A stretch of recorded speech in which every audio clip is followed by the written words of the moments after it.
দর্শক, এই মুহূর্তে কালশী থেকে সরাসরি যোগ দিচ্ছেন সহকর্মী শরীয়ত খান।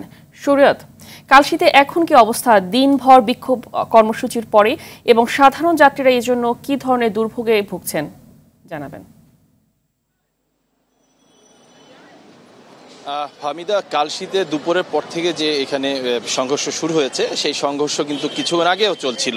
তো আমরা এখানে যেটি দেখতে পেরেছি যে এখানকার যে পুলিশ বক্স, একটি বক্স ভাঙা হয়েছে এবং আরেকটি বক্সে আগুন দেওয়া হয়েছে। এরপর বিকেলেও কিন্তু এখানে বেশ কিছু, এই পুরো এলাকায় কিন্তু বেশ কয়েকবার ধাওয়া পাল্টা দেওয়া হয় এবং তারা ছত্রভঙ্গ করে দেয় পুলিশ সবাইকে। তো তারা ইটপাটকেল নিক্ষেপ করে পুলিশের উপরে এবং পুলিশও পাল্টা জলকামান এবং তারা টিয়ার সেল ব্যবহার করে।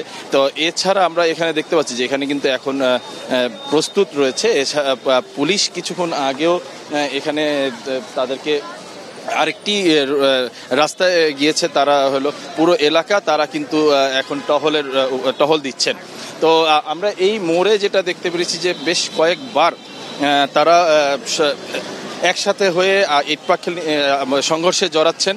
এরপর পুলিশ আবার সেটা ধাওয়া দিয়ে তাদেরকে ছত্রভঙ্গ করছেন। তো এই মুহূর্তে কিন্তু এখানকার বেশ কিছুক্ষণ আগে কিন্তু এখানে গাড়ি চলাচল স্বাভাবিক করা হয়েছে, কিন্তু এখানে এখন গাড়ি চলাচল কিছুটা সীমিত রয়েছে।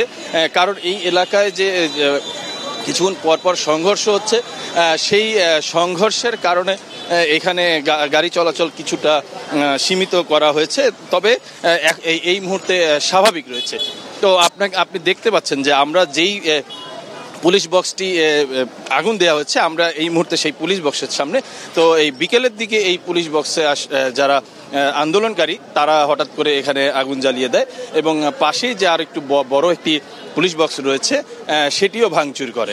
তো এখন পর্যন্ত এখানে যারা আন্দোলনকারী রয়েছে তারা কিন্তু এখন বিক্ষিপ্তভাবে রয়েছেন এবং পুলিশ বিভিন্নভাবে বিভিন্ন রাস্তায় টহল দিয়ে তাদেরকে ছত্রভঙ্গ করে রাখছেন।